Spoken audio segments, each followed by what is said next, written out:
Good evening to our viewers. Now, though the situation with regard to cricket is slowly turning towards the positive end, the situation with regard to the politics in our country seems to be sliding down the slope. Now, I'm going to tell you as to what happened in the country with regard to the political turmoil that everyone is discussing about at present. This evening, Prime Minister Ranil Wickremesinghe, Speaker Karu Jayasuriya went to the President's official residence in Colombo to hold a special meeting there. Now, we have received information to say that the meeting was requested by the Speaker, Karu Jayasuriya. We have the visuals of the gentleman going into the President's house to discuss about matters, and according to our political sources, this uncertainty with regard to the political situation was discussed widely at this special meeting. Now, short while ago we reported to you that as soon as this meeting was over, this meeting went on for about 1 hour. As soon as the meeting was over, Sri Lanka Freedom Party members also went in to meet the President. Now, this group was led by Honorable Minister Dayasiri Jayasekara. According to our political sources, once again we are told that they went in to meet the President to tell them that the SLFP group has a 113-member majority in Parliament. We are yet to see how things pan out. This few hours up until tomorrow will be very special. Now, we also know that the Parliament will convene at 10:30 AM tomorrow.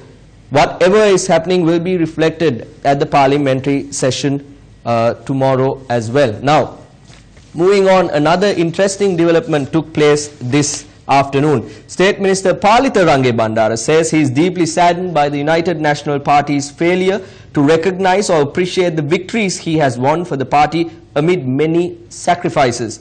This regarding the risk to his own life. Range Bandara issued the following statement to the media today. In his statement, State Minister Palitha Range Bandara recalls the sacrifices made to serve the people of Anamadua to the best of his ability in spite of the lack of political appreciation from his mother party. In an extensive statement released to the media this afternoon titled "A Memoir on What Leaders Have Forgotten and What the People Need to Know," Palitha Range Bandara says he is looking forward to spending the rest of his life in comfort and leisure. Insisting that he has no need to forcefully cling on to his position, the State Minister claims that while he was serving the people, powerful members of the UNP were conspiring to assassinate him. He says that after giving it much thought, he has submitted his letter of resignation from the position of UNP organizer for the Anamadua electorate to General Secretary Minister Kabir Hashim. Range Bandara writes in his statement that he witnessed the pain in the eyes of Minister Kabir Hashim and Ranjit Madhum Bandara when he presented his letter of resignation. He concludes that while his resignation was rejected, he will strive to ensure that every moment from now on is a priceless moment. Now, we remember the services rendered by State Minister Palitha Range Bandara towards the betterment of the United National Party, especially from where he is, the Puttalam district, especially in the Anamadua electorate.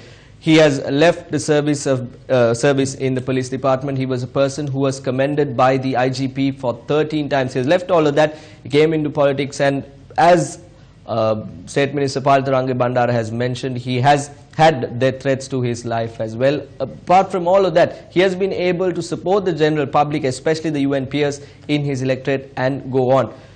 Several people, several key individuals in the United National Party have left the party for various reasons, but the denominator seems to be the common issue, the leadership problem within the United National Party. I'm going to draw your attention to the number of people who have left positions or stopped political activities because of their displeasure of the leadership of the United National Party. This gentleman behind me is one, of course, the latest.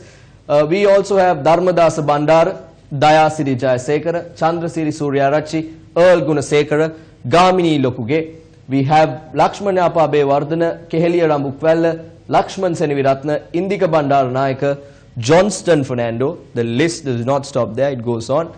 Let me draw your attention to more gentlemen who have left the United National Party, crossed over, stopped political activities. Mahinda Samarasinga, Nanda Matthew, Rohitha Bogolagama, Milinda Morogoda, P. Dayaratna, Tissa Attanayaka, and even Vijay Parliament. All these gentlemen have stopped their political activities, resigned, or crossed over to another party. As I said, the problem is the leadership in the United National Party. Now, A special meeting is also being held at the temple trees today. A dinner is what we are told, and all the United National Party members, the parliamentary group, has been invited to attend this special meeting. The Prime Minister, after concluding the meeting he had with the President, has not arrived at the location as yet, but a short while ago we saw how key ministers and members, the UNP parliamentary group, were arriving at the temple trees, and we also saw Honorable State Minister Sujiva Senasinghe expressing his views to the media. Now, these are the party seniors who have left. The problem is not gone away, even though the Prime Minister still continues to be the leader of the United National Party. In the past, this is not the first time this has happened. There were threats to the leadership of, there were the party, the United National Party, asking the resignation of the leadership or asking the leadership to move away and hand over the helm of the United National Party to other people. Now, every time this matter happened in the past, the leadership, the current leadership, have been able to sidestep, move away, move aside, and draw the attention to some other problem that is happening within the United National Party. And every time, each of this time, they had people who were sacrificed. Now, this time around, after the whole bond scam came into light, we saw a few people being sacrificed. Names like former Finance Minister Ravi Karunanayake came to light. And we also saw names like Arjuna Mahendran, Arjuna Aloysius coming to the forefront because they were trying to deviate the problem to a different angle. This is not the case when it comes this time. This time, this problem seems to be a bit more complex than it is, because the attention of the President of the country has been drawn to this. There is a group of SLF peers, and there is also the former President who is trying to get back into power through the local government elections. So all of this comes into play. You have to take all of that into account with whatever is happening at the moment. If I am to move on, the former government had this man. There were very fine connections, relationships with this man here, and this man is none other than Mr. Nandana Lokuvithana. Now, I do not have to remind you what this government came and said. When they were coming into power, they promised good governance. They said, look, we are here, we will take action, we will bring all of these corrupt individuals before the law, obtain their money that they have stolen from us, obtain the money that they have stolen from you, and put it back into the system so that all of us, the general public in our country, can live happily and live up to the standard without having any problems. But were they able to do that? Now, when key matters like the avant-garde issue came up, various issues pertaining to the former government came up, the government of good governance, had a man appointed to handle law and order, and that man was Mr. Tilak Marapana. Now, what happened to Mr. Tilak Marapana? He had to resign because he had relationships with the people involved in the avant-garde case. Now, today what has happened? Once again, let me draw your attention back. We mentioned about sacrifices being made in the United National Party to secure and safeguard the leadership. This time too, there is a person who is being the sacrifice in this whole incident, and that is the Minister of Law and Order, Mr. Sagala Ratnayaka. This man is telling us now that he is willing to resign from his position. This is the second time a minister who is in the good governance government in charge of law and order is resigning. Once again, a key factor here is that just because the minister in charge of law and order resigns, will that solve the problem? Does this mean that the people who the government promised will be brought before the law are going to go scot-free again? What was promised is not what has been delivered to the people. Once again, the minister is resigning because there seems to have been that promise, and that has been forgotten. The bond scam came into power. FCID is currently working with the FCID does not come under this particular minister. The FCID came under the Prime Minister. So once again, that common denominator that I'm talking about seems to be the complexity, seems to be the problem in all of this. Now, if we move on, there are people in the United National Party that should resign, and those people are not just the Minister in charge of Law and Order, Honorable Honorable Sagala Ratnayaka. People like Malik Samaravikrama, who were seated at a breakfast meeting where the bond scam, where it all began. People like Lakshman Kiriyalla, whose we have continuously reported on his actions with regard to the Central Expressway. And another interesting point is to say that all of these people are together is that the Central Expressway bank that is providing us with a very high loan for a very high interest premium, the Japan Tokyo Mitsubishi Bank, who is the local agent for this company? When we looked in, it seems to be Mr. Arjun Aloysius. That's right.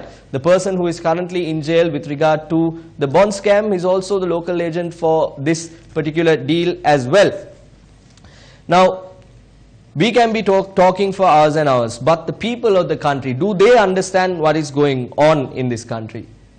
Though we think that the people seems to be blissfully unaware, though the politicians think that the people of this country are blissfully unaware, is that the real reality? Is that what is happening at the base? Let's have a listen to what these people had to say. This government came in saying that they would catch thieves. They didn't do it. Instead, they caused more thefts. Ravi Karunanayake resigned. Sagala left. The rogues should be punished. The people are waiting for it. Else they will make this an example and there will be even more thefts. ප්‍රශ්නයක්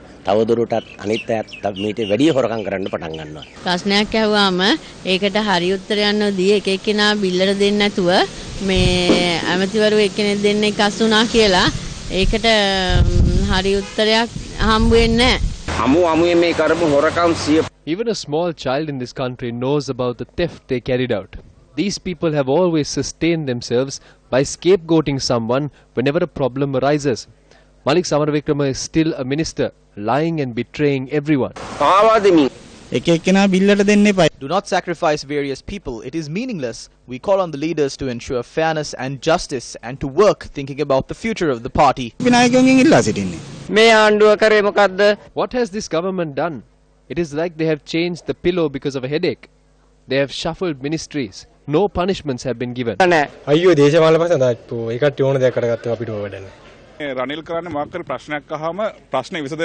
a problem arises, what Ranil does is that he wastes time until the problem is forgotten and works to retain his power. Malik Samaravikrama and Ranil cannot escape by sacrificing people like Arjun Mahendran and Palisena. Ranil and Malik must certainly be held responsible for this. They must leave their positions and go home. They must face legal action. That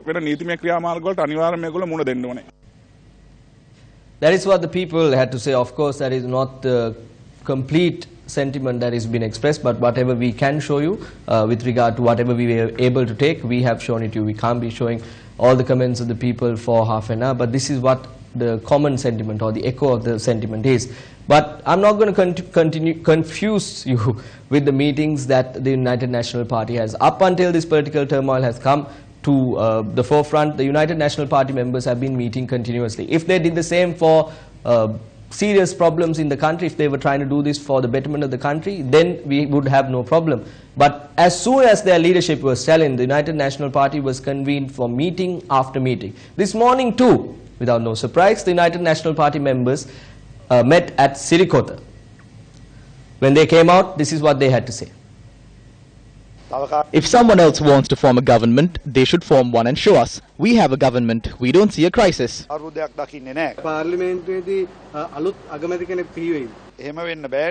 That cannot happen. We have a Prime Minister. Ranil Wickremesinghe remains the Prime Minister. If there is someone else who wants to become the Prime Minister, then he must show a majority in Parliament. I don't know. You must ask whoever is preparing. There are individuals with varying personal opinions, but as a whole, there isn't an issue inside the UNP. Everyone expressed their views and the reform process of the party is definitely happening.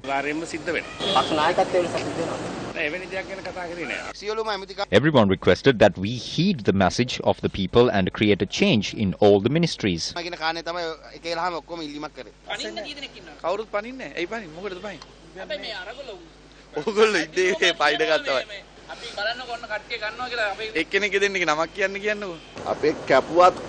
We bleed green. We are in the UNP because we believe in the fundamentals of the party.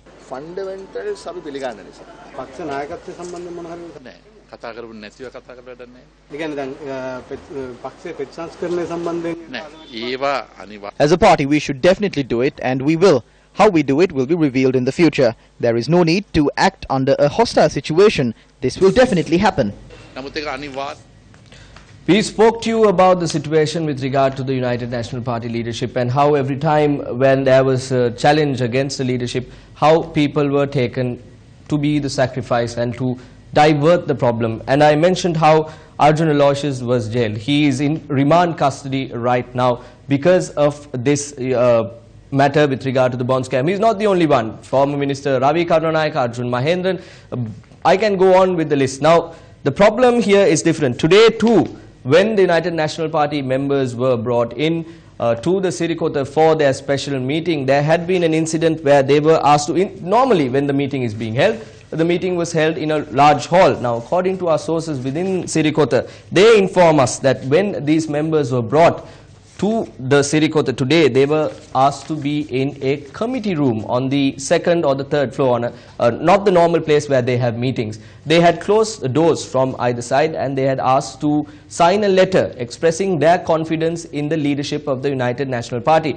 Now, the members who were there had expressed their concern and said, look, this is not what you called us for. This is not what you brought us here for. So then the issue had taken up, and once again there were people who had walked out. There were party seniors, people who are responsible for the United National Party at that particular meeting when they asked for the UN peers to sign this special document, but few people had walked in and you heard what they had to say. Now, UPFA parliamentarian Dinesh Gunawardena called on the former president Mahinda Rajapaksa today. Let's hear what he had to say. The MPs are being rallied at present. There is no doubt about that. The Prime Minister says that as per the Constitution, he will not leave. That is not done. If the government is finished, then a new Prime Minister must be appointed.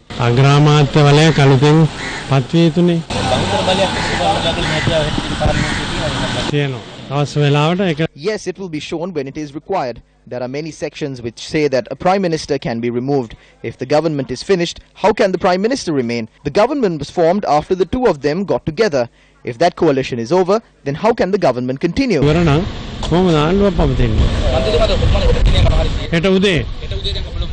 Tomorrow morning, be patient until 8:30 AM. Parliament will convene and thereafter I will tell you.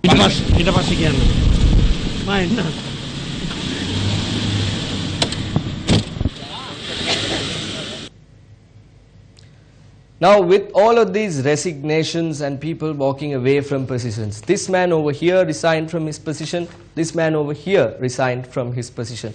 Who will be the next Minister of Law and Order in our country?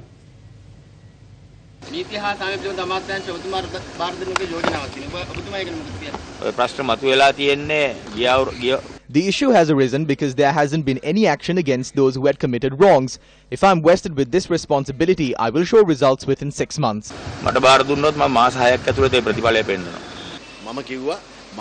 I told them to hand over the Law and Order Ministry to me, or at least give me the Deputy Minister post. I will definitely act in order to put all the rogues behind bars, devoid of party differences. I have no charges against me, so I can get down to business. That is all we have for you with regard to the political situation in the country. We'll constantly keep you updated if we have anything coming out from the meeting that is happening at the Temple Trees right now. But